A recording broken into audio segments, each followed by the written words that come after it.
Agenda setting था, political था, या देश को संबोधित था कि उन्होंने पिछले 10 सालों में क्या किया है, वो सामने चीज़ें रखी।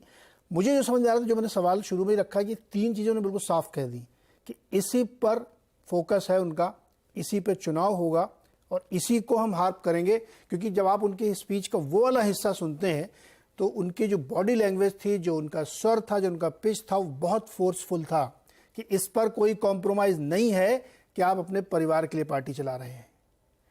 जब उन्होंने बार बार ये शब्द यूज़ किया कि मेरे परिवार के लोगों, तो वो साफ बताना चाह रहे थे कि मैं तो इस 40 करोड़ के परिवार की बात कर रहा हूँ, आप सिर्फ अपने 3 लोगों के परिवार की लड़ाई लड़ रहे हैं। हर्षवर्धन जी। सबसे पहले तो सभी को स्वतंत्रता दिवस की ढेर सारी शुभकामनाएं। और भारत में स्वतंत्रता उतनी है जितनी शायद दुनिया के किसी हिस्से में नहीं है, और हम लोग उसका रोज एहसास करते हैं, we the people of India, हम भारत के लोग। और उसमें जब देश का प्रधानमंत्री लाल किले की प्राचीर से बोलता है तो पूरा देश उसे बहुत उम्मीद के साथ, बहुत आशा के साथ और आगे भविष्य में क्या कुछ होगा उसके तौर पर देखता है। प्रधानमंत्री नरेंद्र मोदी ने इसको सामान्य सरकारी भाषण से आगे ले जाकर 2-3 चीजें तय की, कुछ एक तरह से आकांक्षाएं पैदा करने की कोशिश की, कुछ ऐसे लक्ष्य दिए जिसको हम बहुत सामान्य मानते थे, वो अलग अलग जब से 2014 से वो आए, वो उन्होंने वहां से ऐलान करना शुरू किया।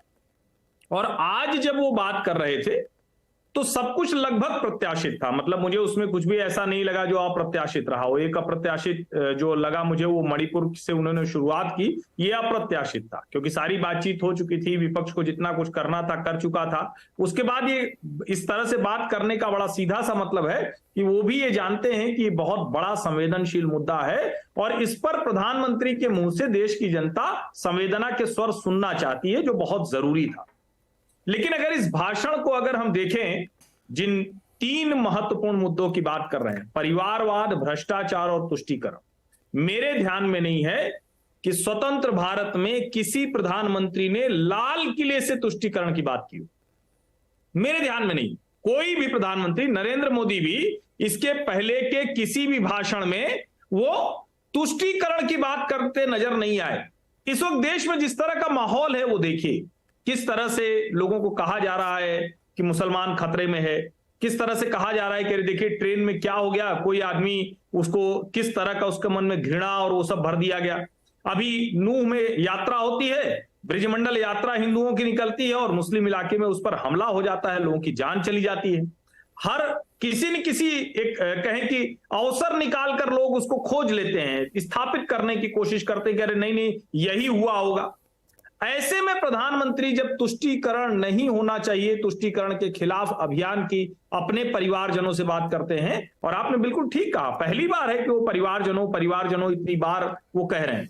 तो दरअसल वो देश के हर नागरिक को एक बराबर करने, परिवार जैसा समझने, और उसमें जो किसी को छोटा बड़ा करने की स्थिति हो, वो ये भी कह रहे हैं कि अभी भी हम देश के अलग अलग हिस्सों में अलग तरह से व्यवहार करते हैं। तो अगर आप देखें तो जो फैब्रिक है इंडिया का, उसको चित्रित करके प्रधानमंत्री का यह भाषण था, और उसमें वो बताते हैं कि उन्होंने क्या क्या किया। मैंने जब उस पूरे भाषण को देखा, और आमतौर पर प्रधानमंत्री के भाषण को सुनने में एक मुश्किल होती है, 90 मिनट के बाद भी आज वो एक बड़ी हड़बड़ी में दिख रहे थे। लग रहा था अरे ये छूट गया, ये छूट गया। मैं जब सुन रहा था तो मुझे लगातार लग रहा था जैसे उनको ही लग रहा है कि बहुत सी चीजें छूटती चली जा रही, क्योंकि वो सब बता देना चाह रहे थे जो उन्होंने अभी 9 वर्ष से ज्यादा में किया है।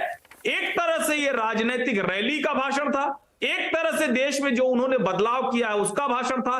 1000 वर्षों के लिए जो भारत की सरकार या भारत की सोसाइटी के तौर पर नीतिगत बदलाव हैं, उसको प्रधानमंत्री स्थापित करने की कोशिश कर रहे थे। अरे ये वाली बात मैंने भी नोटिस की। जब शुरुआत तो मैंने सुना भाषण तो मुझे लगा कि बहुत जल्दी में है मोदी जी, आज क्या 25-30 मिनट में खत्म कर देंगे क्या, बहुत तेजी से पढ़ रहे थे वो। करीब आधा घंटा 40 मिनट निकलने के बाद स्थायित्व आया, फिर उन्होंने उसकी डिटेलिंग करनी शुरू की। बहुत बारीक चीज़ें जो लोग दोबारा सुनेंगे भाषण उनको दिखेगा। फिर जब सेकंड पार्ट में आए, वो आखिरी के आधे घंटे में बहुत ठहराव के साथ, बहुत जोर से और बहुत एम्फसाइज करके बोल रहे थे। शिवकांत जी, अति उत्साही भाषण है, अति आत्मविश्वासी भाषण है, या एक मैच्योर्ड और कॉन्फिडेंट भाषण है, जो एक तरीके से लोग ये भी कह रहे हैं कि उन्होंने तो ये भी कह दिया कि अगले साल हम फिर आ रहे हैं झंडा फहराने। कॉन्फिडेंस है उनको कि वही जीतेंगे, और एजेंडा उनका एकदम सेट है? इसे आप आत्मविश्वास भी कह सकते हैं, इसे आप घबराहट भी कह सकते हैं, क्योंकि ये सवाल उठाया जा रहा है कि 2 टर्म के बाद तीसरी टर्म में लोग आने देंगे कि नहीं आने देंगे। तो मुझे लगता है ये कह कर के उस बात को दरकिनार करने की कोशिश की जा रही है कि मैं तीसरी बार आ रहा हूं और आपका समर्थन मैं मान के चल रहा हूं कि आप मुझे समर्थन देंगे। आपने बारीकी के बिंदु की बात की। एक जो बारीकी का बिंदु है, जो मुझे लगता है पूरे भाषण में सबसे महत्वपूर्ण है, जिस पे थोड़ा विस्तार में जाना चाहिए था, उन्होंने पहली बार राष्ट्रीय चरित्र की बात की। और राष्ट्रीय चरित्र मुझे लगता है, अगर आप आगे बढ़ना चाहते हैं, भारत को अगर विकसित होना है, तो वो उसका मूल मंत्र होना चाहिए। उसमें सब कुछ आ जाता है। आप जैसे दवा उद्योग है, दवा उद्योग में आप आगे गए, मिलावट की चीजें सामने आने लगी।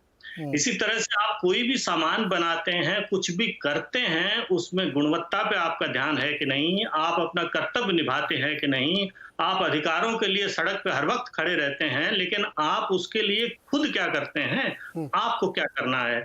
सफाई है तो आपको क्या करना है, प्रदूषण है तो आपको क्या करना है, अगर कहीं हिंसा हो रही है तो आपको क्या करना है। तो ये सारी चीजें राष्ट्रीय चरित्र को बनाती है। और उन्होंने कहा, कोई देश ऐसा नहीं है जो विकसित हुआ हो बिना राष्ट्रीय चरित्र के। तो भारत को अपने राष्ट्रीय चरित्र को सुधारना होगा अगर भारत को विकसित देश बनता है। मुझे लगता है ये उनके भाषण का मूल मंत्र है। इस पे आगे जाकर के उनको विस्तार से बात करनी चाहिए, कि हो सकता है आगे चल के करें। नहीं, ये बहुत अच्छा पॉइंट आपने रखा। तो सर यहीं पे फिर वो अब बताइए ना कि जो अगर वो री इलेक्ट होने की बात कर रहे हैं, आशीर्वाद मांग रहे हैं जनता से, तो जो रिफॉर्म, परफॉर्म, ट्रांसफॉर्म की बात की थी, क्या 10 सालों में ऐसे काम लोगों को दिख रहे हैं या नहीं दिख रहे हैं? मुझे लगता है कि ऐसे काम उन्होंने करने की कोशिश की, और जिस तरह की राजनीति और जिस तरह का प्रतिरोध भारत में है, जैसे आपके सामने सबसे बड़ा उदाहरण जो है वो कृषि सुधार का है। तो जिस क्षेत्र में आप सुधार करने की कोशिश करेंगे, उस क्षेत्र के लोग आशंका से आके खड़े हो जाते हैं, पूरा विपक्ष उनके साथ मिल जाता है। खैर, लोकतंत्र में ये होता है, लेकिन भारत में कुछ ज्यादा हो रहा है। तो श्रम सबसे बड़ा मुझे लगता है, बातें आर्थिक सुधार की, श्रम सुधार की, कृषि सुधार की, बाबूशाही सुधार की उन्होंने की, लेकिन मुझे लगता है सबसे बड़ा सुधार जहां चाहिए वो है शिक्षा सुधार। आप किस तरह की शिक्षा लोगों को दे रहे हैं? बेरोजगारी का कारण क्या है? क्या ये शिक्षा रोजगार मुखी है? क्या ये लोग जो बीए, एमए और पीएचडी करके और जो है बैठ जा रहे हैं और किसी काम के लायक नहीं है, क्षमा कीजिएगा, तो उनको रोजगार कहां से मिलेगा? स्किल बेस्ड शिक्षा पे जो है, यहाँ का प्रधानमंत्री ब्रिटेन का तो ये कह रहा है कि मैं जो डिग्री है, लोग जो डिग्री हासिल करने के लिए यूनिवर्सिटी में जाते हैं, उनके खिलाफ मुहिम छेड़ूंगा, क्योंकि उनको कामकाज, काम धंधे की चाहिए ताकि उनको रोजगार मिले। क्या भारत में इस बारे में सोचा भी जा रहा है? और इसके लिए शिक्षा सुधार सबसे ज्यादा जरूरी है। आपके सरकारी स्कूलों की हालत यह है कि 4 में से 1 अध्यापक जो है वो तो आता ही नहीं है, और जो आते हैं उनमें से 2 अध्यापक को न तो पढ़ाना आता है, न वो पढ़ाना चाहता है। तो ये तो हालत है आपकी शिक्षा की। तो ऐसे में यदि शिक्षा नहीं है, तो आप की जो जनशक्ति है, उस जनशक्ति का आप कैसे प्रयोग करेंगे? कैसे विकसित होंगे? विकसित होने का रोजगार और विकास ये तब होंगे जब मैं कल स्वाधीनता दिवस के दिन मैंने सोचा कि जाकर के कुछ खरीदेंगे भारत का। अब आप देखिए, मैं आपको गिनाता हूं, mobile phone, fridge, TV, washing machine, air conditioner, generator, car, computer, बिजली की बस, मेट्रो रेल, बुलडोजर, कुछ भी खरीदने अगर आप जाएंगे, तो क्या कहीं ऐसा कोई ब्रांड है जिसमें भारत गुणवत्ता में और कीमत में जो लीडिंग कंट्रीज हैं उनको मात करता हो, और आप आंख बंद करके खरीद लें? जी शिवकांत जी, ये बड़ा इंटरेस्टिंग पॉइंट आप लेके आए। हालांकि शिक्षा नीति अगर हम कुछ परिवर्तन वो करने की कोशिश कर रही है सरकार बहुत से, अब यहाँ पे मैं उस डिबेट में नहीं जाना चाहता हूँ कि ये जो प्रक्रिया है, इसके मैं कुछ बोलूँगा तो लोग बहुत मुझे ट्रोल करेंगे, बहुत आलोचना करेंगे कि बार बार वो घुमा के 70 साल ले आते हैं, क्योंकि ये स्थिति, ये ताकत पैदा करने के लिए बहुत समय लगता है। और मैं आपकी बात से बिल्कुल सहमत हूँ कि जो हम ह्यूमन कैपिटल पे इन्वेस्टमेंट इस समय कर रहे हैं वो काफ़ी कम है। मैं आपको एक उदाहरण देता हूँ, अभी ताज़ा एकदम लेटेस्ट गर्मा गर्म, सुप्रीम कोर्ट ने एक आदेश दिया है कि बीएड करे हुए लोग अब बीटीसी वाली नौकरी यानी प्राइमरी टीचर नहीं बन सकते हैं। ताज़ा ऑर्डर है उनका, राजस्थान हाईकोर्ट के ऑर्डर को उन्होंने रख दिया उस साइड में।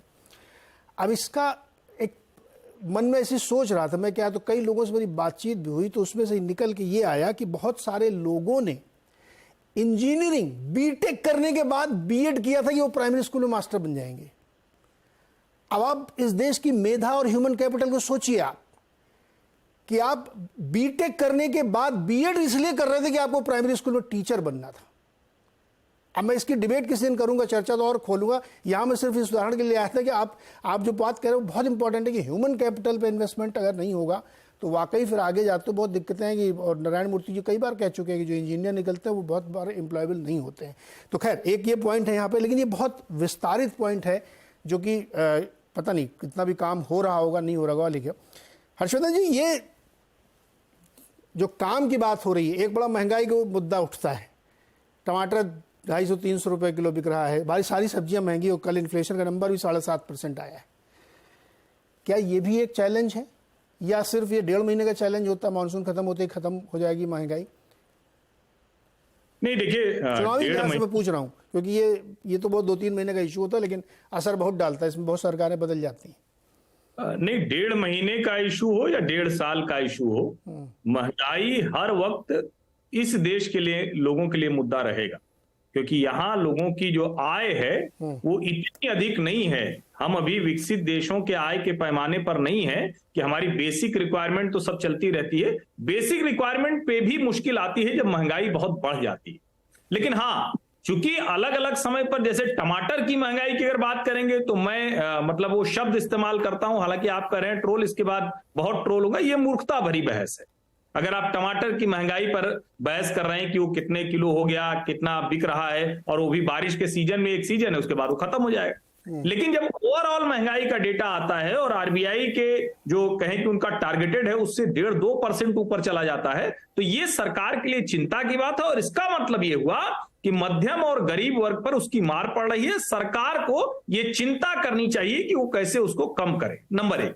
नंबर 2, ये जब हम कहते हैं कि ह्यूमन कैपिटल पे इन्वेस्टमेंट करना चाहिए, ये सिद्धांत तौर पर हर सरकार है। और मुझे याद है कि मतलब इसको विश्वविद्यालयों में नारा लगाते थे, अभी भी जो राष्ट्रीय स्वयंसेवक संघ से जुड़ा हुआ ये अखिल भारतीय विद्यार्थी परिषद है, वो अभी भी नारा लगाता है, बात सही है, 100% शिक्षा व्यय हो 10%। 10 तो छोड़िए, हम 4% तक नहीं पहुंच पा रहे। उसके पीछे वजह क्या है? उसके पीछे वजह ये कि अभी हम इन्वेस्टमेंट पूरी तरह से किसी एक फील्ड में कर दें, इसके लिए हम सक्षम नहीं हुए। जब कोरोना काल आया तो दुनिया में 10,000 रुपए औसत था, तो हम 600-700 रुपए औसत खर्च करते थे, लेकिन हमने उसके बाद अपना इंफ्रास्ट्रक्चर दुरुस्त किया।